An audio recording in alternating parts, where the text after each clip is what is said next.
Pra galerinha que adora, está chegando o primeiro áudio do livro, O Diário de um Banana, Casa dos Horrores. Mas antes, se inscreva aqui no canal se você gostou. Deixe seu joinha que é muito importante para o nosso canal.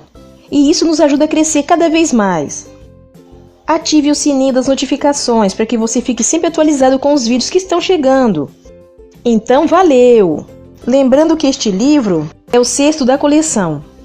Agora sim, vamos à leitura. Sinopse do livro.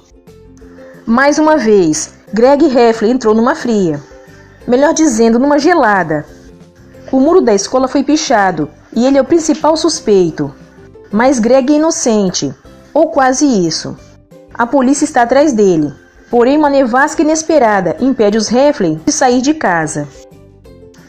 Greg ganha tempo, mas sabe que quando o gelo derreter, terá de encarar a dura realidade. Pensando bem, talvez seja muito melhor passar o resto da vida atrás das grades, do que preso com a família dentro de casa, durante todo o inverno. Mês: novembro. Dia da semana: sábado. A maioria das pessoas fica ansiosa pela chegada das festas de fim de ano, mas o período entre o Dia de Ação de Graças e o Natal costuma me deixar uma pilha de nervos. Se você fizer alguma besteira nos primeiros 11 meses do ano, sem problemas. Agora, se pisar na bola durante a época das festas, vai pagar caro por isso. É muita pressão para a gente se comportar bem durante um mês inteiro. O máximo que eu consigo aguentar são 6 ou 7 dias. Então, se o Dia de Ação de Graças pudesse ser transferido para uma semana antes do Natal, por mim seria ótimo. As crianças que são de famílias que não comemoram o Natal têm muita sorte, porque não precisam se preocupar em não fazer nada de errado durante a época das festas. Na verdade, tenho alguns amigos que se comportam ainda pior no final do ano, só porque isso não faz diferença para eles. Uma coisa que me incomoda de verdade é esse lance do Papai Noel. Ele vigia a gente até durante o sono e sabe quando estamos acordados, o que me deixa apavorado. Foi por isso que comecei a dormir de calça, porque a última coisa que eu quero é que o Papai Noel me veja de cueca. Por outro lado, não acho que o Papai Noel tenha tempo de ficar de olho na gente 24 horas por dia. Ele deve espiar cada criança 1 ou 2 vezes por ano, e só por alguns segundos. Mas com a sorte que eu tenho, isso deve acontecer nos meus piores momentos. Se o Papai Noel vê mesmo tudo o que a gente faz, então acho que estou encrencado. Por isso que quando escrevo para ele, não digo que quero ganhar ou coisa do tipo. Prefiro usar as cartas para limpar minha barra. E ainda tem a tal lista de bons e maus meninos, de que as pessoas tanto falam. A gente já cansou de ouvir falar dela, mas nunca viu uma. Então, no fim, são os adultos mesmo que decidem onde você se encaixa. E isso não me parece lá muito justo. Eu também não sei direito quais são os critérios dessa lista. Aqui na rua tem um menino chamado Jarepaile. E se existe alguém que mereça estar na lista de meninos maus, esse alguém é ele. Só que no Natal do ano passado, ele ganhou uma mini moto. Então é bom nem perguntar o que estava passando pela cabeça do Papai Noel. Mas não é só com o Papai Noel que eu tenho que me preocupar. No ano passado, remexendo numas caixas velhas, a mamãe encontrou um boneco dos tempos que ela era criança. A mamãe disse que o nome do boneco é Ajudante de Papai Noel e que o trabalho dele é observar o comportamento das crianças e depois entregar um relatório para o Papai Noel lá do Polo Norte. Bom, não gostei nem um pouco dessa ideia. Para começo de conversa, acho que tenho direito a um pouco de privacidade dentro da minha própria casa. Além disso, eu morro de medo desse tal ajudante de Papai Noel. Não que eu acredite de verdade que esse boneco mande informações para o Papai Noel, mas só para garantir, tento me comportar ainda mais quando ele está por perto. Provavelmente isso não faz diferença, porque o Roderick, o meu irmão mais velho, vive me entregando para o ajudante de Papai Noel. Todos os dias quando acordo, o ajudante de Papai Noel está num lugar diferente, o que meio que comprova que ele viaja para o Polo Norte à noite. Mas desconfio que é o Roderick que muda ele de lugar. Dia da semana: domingo. Hoje tiramos toda a decoração natalina do porão. Temos um monte de caixa cheia de enfeites. Alguns deles são bem velhos. Tem um com uma foto minha e do Roderick, tomando banho juntos na pia, o que é uma coisa bem constrangedora, mas a mamãe não me deixa jogar fora. Montamos a árvore na sala e começamos a pendurar os enfeites. Manny, meu irmão caçula, estava tirando um cochilo lá em cima, e quando acordou e descobriu que tínhamos decorado a árvore sem ele, deu um tremendo chilique. O Manny ficou bravo porque alguém pendurou o enfeite favorito dele, um doce em forma de bengala. Aí a mamãe tirou o enfeite da árvore e deu para o Manny pendurar. Mas o Manny queria que o enfeite dele fosse o primeiro a ir para a árvore. Então precisamos desmontar toda a decoração, só para satisfazer a vontade dele. Esse é o tipo de coisa que acontece o tempo todo na minha casa. A mamãe ainda não usa a ameaça do Papai Noel para disciplinar o Manny, mas tenho certeza de que logo vai começar. Só que eu não acho que essa seja uma boa estratégia. Assim que o Natal passa, a mamãe perde de uma vez todo o seu poder de barganha. Dia da semana, segunda-feira.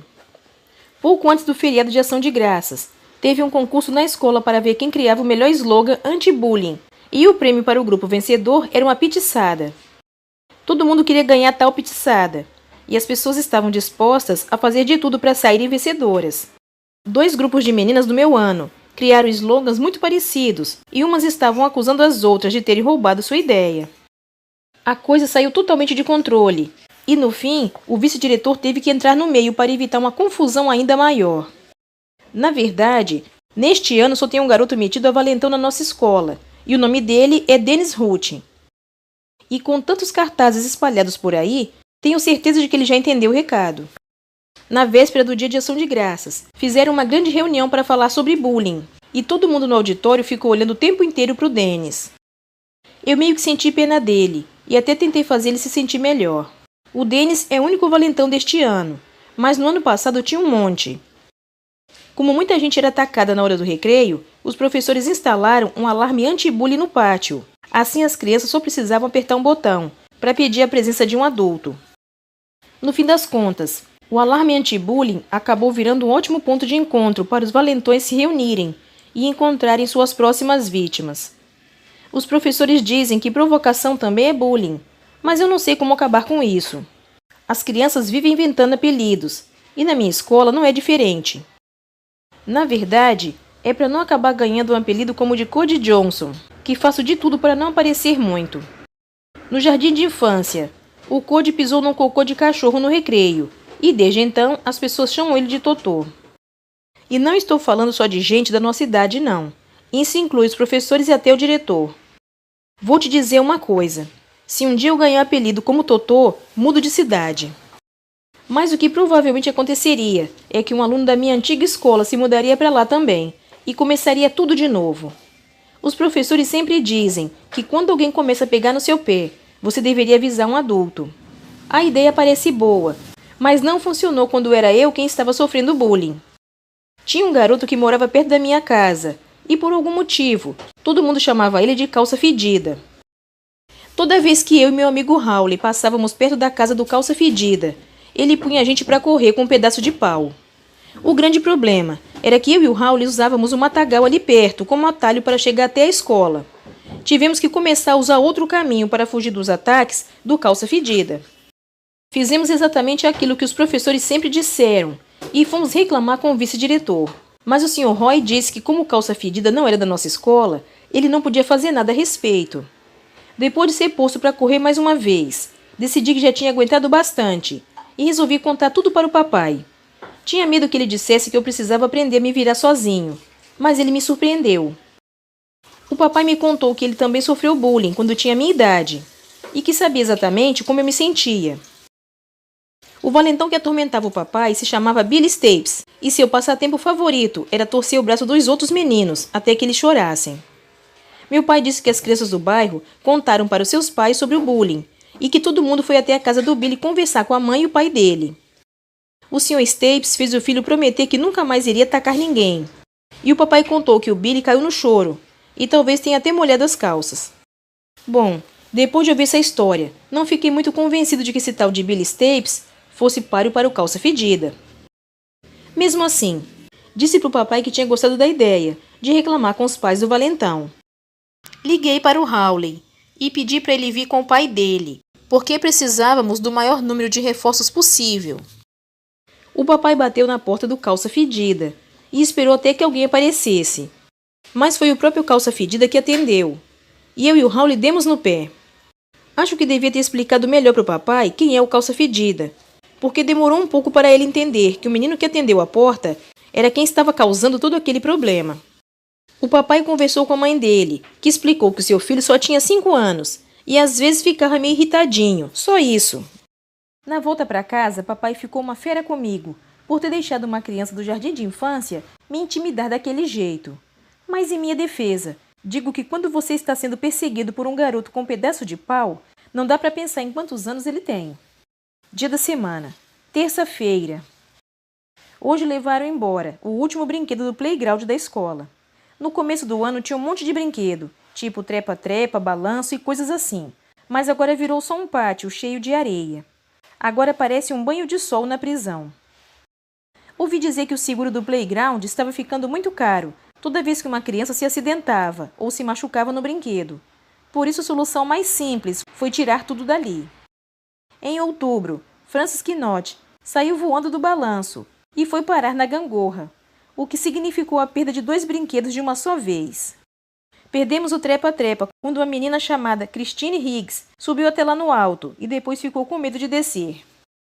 Os professores não têm permissão para tocar nos alunos e os pais da Christine precisaram ser chamados para tirarem ela de lá.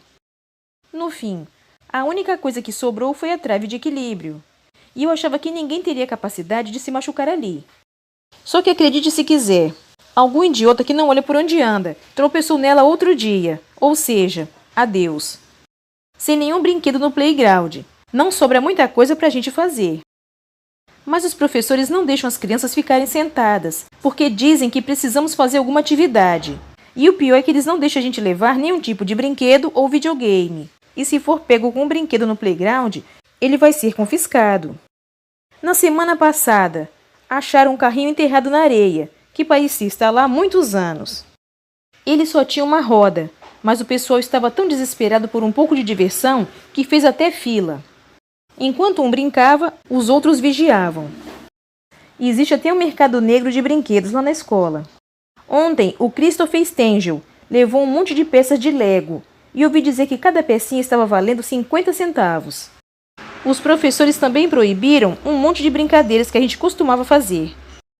Na semana passada, uns meninos estavam brincando de duro ou mole, mas um deles se machucou ao levar um esbarrão por trás. Agora a gente não pode mais tocar uns nos outros, e nem ao menos correr. Hoje o pessoal brinca de pega-pega sem encostar, e até dá para fugir andando bem rápido, mas não é a mesma coisa. Quer saber? Acho que as pessoas estão levando esse lance de segurança muito a sério. Um dia fui ver o jogo de futebol do Maine, e as crianças estavam usando capacete. A única coisa boa de ter perdido o playground é que agora eu finalmente tenho uma chance de começar a ir bem na escola. Sou do tipo que não consegue se concentrar quando o professor está falando e outra turma está lá fora no recreio. É quase impossível prestar atenção em outra coisa que não seja a janela. Dia da semana, quarta-feira. Ok, retiro o que disse sobre o lado bom de não ter mais brinquedos no playground. Agora as crianças não têm mais o que fazer e inventaram de ficar olhando pelas janelas. É o tipo de coisa que tira a sua atenção quando você está tentando fazer uma prova. E o fato de eu não ser lá muito rápido para fazer prova também não ajuda em nada. No terceiro ano, a senhora Sinclair, minha professora, ensinou uns truques ótimos para decorar a tabuada. Mas para mim aquilo era só uma distração a mais. Naquele mesmo ano, a gente teve um professor chamado Sr. Sparks. Toda vez que queria falar alguma coisa importante, ele subia na cadeira. Só que um dia, quando o Sr. Sparks estava explicando o conceito matemático, uma das pernas da cadeira quebrou e ele foi para o chão. O Sr. Sparks fraturou a clavícula e ouvi dizer que está processando a escola. Não lembro mais qual era o conceito matemático, mas nunca mais vou esquecer a lição de nunca ficar em pé em cima dos móveis. Hoje no recreio estava todo mundo só esperando a hora de voltar para a sala, mas aí o Raul levantou e saiu dando pulinhos pelo playground. Alguns alunos começaram a gritar e aplaudir. Devem ter achado que era um protesto contra a proibição de correr, mas a verdade é que o Raul só estava fazendo aquilo porque gosta de saltitar por aí. Não sei porquê, mas eu sempre fico irritado quando ele começa com seus pulinhos. Fiquei aborrecido ao ver o Raul saltitando pelo playground daquele jeito. Essa questão dos pulinhos é um ponto delicado da nossa amizade. Ele diz que eu tenho inveja porque não sei saltitar, mas a verdade é que eu acho isso uma idiotice. Mas preciso admitir que sempre tive dificuldade com esse negócio de saltitar. No primeiro ano, eu era o único que não conseguia fazer isso. Fiquei com medo de ser reprovado por isso, mas por sorte me deixaram passar para o segundo ano. Ainda assim, morro de medo de que esse assunto volte a me atormentar algum dia. Às vezes me pergunto por que eu e o Hawley viramos amigos, já que somos tão diferentes. Mas no fim percebo que só ele mesmo para querer ser meu amigo, e vice-versa. Então tento ignorar as coisas que me irritam. Dia da semana. Quinta-feira. A pior coisa de ter o ajudante de Papai Noel me vigiando é que eu não posso mais fazer as coisas que costumava fazer durante as festas de fim de ano. Uns anos atrás, a mamãe e o papai puseram os presentes debaixo da árvore antes do Natal e eu fiquei maluco tentando adivinhar o que era. Um dos presentes tinha o meu nome e com certeza era um game. Fiz um rasguinho no papel de presente para conferir e era mesmo o que eu tinha pedido. Mas ficar vendo o jogo que eu queria ali parado debaixo da árvore estava me dando nos nervos. Foi quando eu decidi ir um pouco além e fazia um corte na parte de cima do embrulho para tirar o disco da caixa. Abri a embalagem, peguei o jogo, pus a caixa de volta no embrulho e fechei com fita adesiva. Só que comecei a ficar paranoico, achando que a mamãe ia pegar o pacote e perceber que estava mais leve. Então abri de novo e pus um CD de heavy metal do Roderick no lugar para ficar com o mesmo peso. Joguei o game novo todas as noites, depois que a mamãe e o papai iam dormir, e consegui zerar. Mas depois esqueci de pôr de volta na embalagem, e no Natal, quando abri o presente, o CD do Roderick saiu rolando pela sala. No dia seguinte, a mamãe foi até a loja de games e espinafrou o vendedor, por ter comprado um jogo, mas recebido material impróprio para crianças. Eu detesto não saber o que vou ganhar de Natal, e às vezes não consigo me controlar. No ano passado, entrei no e-mail da mamãe e escrevi para todos os nossos parentes para tentar descobrir o que eles iam me dar. Só que a mamãe usa o computador da cozinha, e não é nada fácil entrar no e-mail dela enquanto o ajudante de Papai Noel fica me vigiando, como um cão de guarda. Hoje à noite gastei um tempinho decidindo o que vou pedir para o Papai Noel. Tento ser bem específico na minha lista, porque se eu deixar para a mamãe e o papai cuidarem disso, vou acabar ganhando presentes absurdos. Uns anos atrás, eu esqueci de fazer a minha lista e paguei caro por isso. A mamãe estava grávida do Manny e queria me preparar psicologicamente para ter um irmãozinho. Foi assim que naquele Natal ganhei um boneco. No começo eu nem quis saber dele. Mas percebi que um boneco podia ser alimentado e era uma coisa bem útil. Na verdade, acho que não comi nenhuma verdura por um mês, depois que ganhei o Alfredo. E essa não era a única utilidade do boneco. Descobri que ele servia também como excelente porta-gibi. Sou obrigada a admitir que depois de um tempo, passei a gostar bastante daquele boneco. Como eu não tinha nenhum bicho de estimação, era legal ter alguma coisa para cuidar de vez em quando. Só que um dia eu cheguei da escola e não consegui encontrar o Alfredo em lugar nenhum. Revirei a casa de cima a baixo e nem sinal dele. Só consegui pensar que em algum ponto do caminho derrubei o Alfredo e nem percebi. Fiquei triste por ter perdido meu boneco, mas o que estava me preocupando de verdade era pensar que a mamãe não iria confiar em mim para cuidar do meu irmãozinho. Aí peguei uma laranja bem grandona na geladeira e desenhei um rosto nela com canetinha. Embrulhei a laranja numa toalha de mesa e nos 3 meses seguintes fingi que aquilo era o meu boneco. A mamãe e o papai nem perceberam, mas eu fiquei apavorado com a ideia de que o verdadeiro Alfredo iria encontrar o caminho de volta para casa e querer se vingar de mim por ter trocado ele por uma fruta. Na verdade, esse pensamento me assombra até hoje, e é por isso que sempre verifico se a janela está trancada antes de ir dormir. Fico meio sem graça de dizer isso, mas na verdade me apeguei bastante àquela laranja também. Só que depois de um tempo, ela começou a apodrecer, e o papai identificou a minha réplica do Alfredo como a fonte do mau cheiro. A mamãe não ficou chateada por eu ter perdido meu boneco, mas juro que ela faz de tudo para não deixar o Manny sozinho comigo por mais de 15 minutos. Como eu já disse, era legal ter alguma coisa para cuidar, e isso começou a me fazer falta. Hoje eu ando jogando bastante um game chamado Criaturas da Net. Na verdade, o Criaturas da Net ocupa quase todo o meu tempo livre. O objetivo do jogo é alimentar seu bichinho e mantê-lo feliz. Se o animalzinho estiver feliz, você ganha pontos que podem ser trocados por roupas, móveis e coisas do tipo. Eu tenho jogado tanto que o meu chihuahua virtual tem uma mansão com piscina coberta, pista de boliche e umas 150 roupinhas diferentes. A única coisa que não me agrada é o nome dele. Foi a mamãe que criou a minha conta, e eu não sei como mudar isso. A mamãe diz que eu cuido melhor do meu bichinho virtual do que de mim mesmo. E quem sou eu para negar isso? No fim de semana passado, joguei 16 horas seguidas, sem parar nem para ir ao banheiro. O problema é que se o bichinho parar de ganhar coisas novas, começa a ficar infeliz, e isso me deixa muito estressado. O problema é que no jogo só é possível ganhar um número limitado de pontos. A partir daí, você tem que comprar com dinheiro de verdade.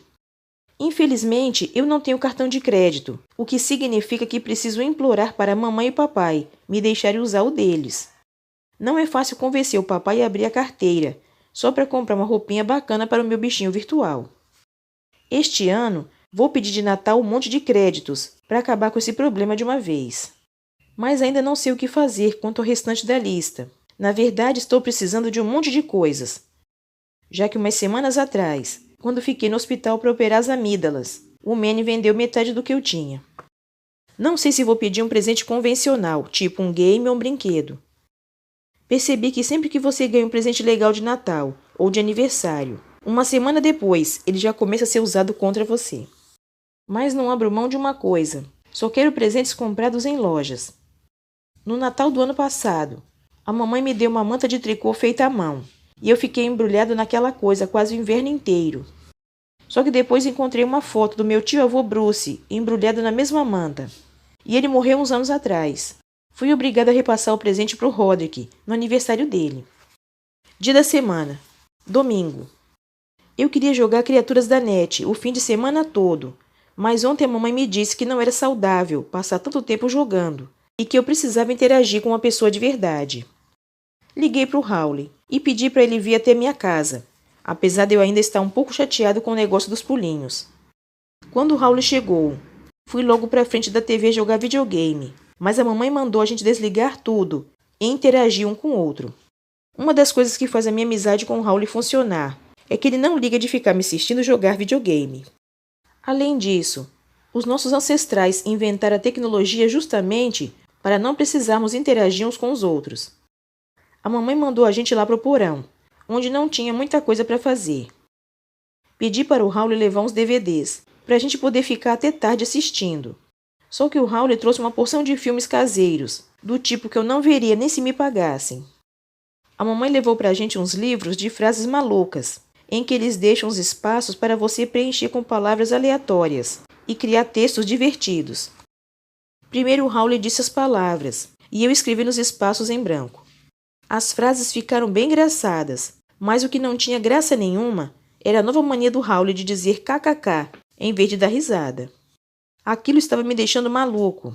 Então a gente inverteu os papéis, e era minha vez de listar as palavras. A primeira palavra era um esporte, e eu falei voleibol. Só que o Howley cismou que era voleibol, com B. Aí começou uma tremenda discussão a respeito da primeira letra da palavra voleibol. Eu peguei um dicionário, entreguei na mão do Howley e falei para ele tirar a prova. Só que em vez de abrir na letra V, ele começou a ler todas as palavras com B. Como obviamente não encontrou a palavra voleibol, ele começou a procurar tudo de novo, desde o começo. O Howley se justificou, dizendo que o meu dicionário era antigo e que era por isso que a palavra voleibol não estava lá. Aí começou uma nova discussão sobre quando o vôlei tinha sido inventado. A essa altura eu já estava de saco cheio do Howley e percebi que era melhor mudar de assunto, ou a gente ia acabar brigando só para variar. Eu disse para o Howley que era melhor a gente fazer outra coisa, e ele falou que queria brincar de esconde-esconde. O problema de brincar de esconde-esconde com o Howley é que se ele não está vendo você, acha que você também não está vendo ele, e assim a brincadeira perde toda a graça. Achei que era hora de dar um tempo do Howley e tive uma ideia. Disse para ele que a gente podia ver quem era mais corajoso, e fomos lá para fora, pela porta de vidro dos fundos. Nós teríamos que ir para lá, para o meio do mato, e escrever nosso nome na casa da árvore que tínhamos construído no ano passado. Quem ficasse com medo ia ter que admitir que o outro estava certo sobre o voleibol e chamá-lo de senhor pelo resto da vida. O Howley pareceu ter topado o desafio. Eu disse que ia primeiro e me enfiei no meio das árvores. Só que assim que percebi que ele não estava mais me vendo, dei meia volta e voltei para casa pela porta da frente. De jeito nenhum eu iria ter aquela casa na árvore no meio da noite. Já tinha escrito meu nome nela no verão, quando eu e o Raul a construímos, e foi por isso que inventei esse desafio. Entrei na casa, peguei uma tigela de sorvete e relaxei um pouco. E devo dizer que aquele tempinho de folga era justamente o que eu estava precisando. Quando terminei o sorvete, passei pela lateral da casa, esfreguei um pouco de terra no rosto e na roupa, e voltei correndo no meio das árvores. Eu não devia ter falado aquilo, porque depois o Raul desistiu de vez do desafio. Enfim, aquele tempinho longe um do outro veio bem a calhar, e o resto da noite se passou sem nenhuma discussão. Hoje de manhã, a família toda foi à igreja, e o Raul foi junto. Acho que a família dele não costuma ir à igreja, porque o Raul nunca sabe o que fazer e nem quando. Preciso dizer para ele o tempo todo quando ajoelhar, quando levantar e tudo mais. Perto do fim da cerimônia, tem o momento da paz de Cristo, quando todos precisam apertar as mãos uns dos outros. Eu disse a paz de Cristo para o Raul e estendi a mão, mas ele começou a dar risada. Acho que ele pensou que eu disse rapaz de Cristo, como se o religioso fosse ele. E o Raul também não sacou que a coisa toda se resumia a um aperto de mão, porque quando a mulher do banco de trás disse a paz de Cristo, o Raul deu um beijão no rosto dela. Depois da igreja, a gente levou o Raul para a casa dele. Fiquei feliz por ele ter ido embora, porque eu poderia voltar para o meu jogo. E algo me diz que a mamãe sentiu o mesmo. Continua no próximo vídeo o Diário de um Banana, Casa dos Horrores. Então fique ligadinho. Fique com Deus e até o próximo vídeo.